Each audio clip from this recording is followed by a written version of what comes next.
జగతికి రూపము లేనప్పుడు కోరెను నన్ను తన కొరకు నా ప్రభువు.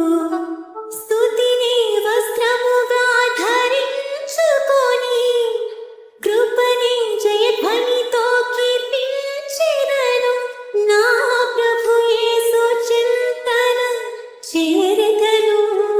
స్తుతిని వస్త్రముగా ధరించుకొని నా ప్రభు యేసు చింతన చేరెదను.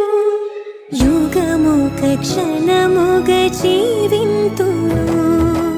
వినరండి నా ప్రియుని విశేషము.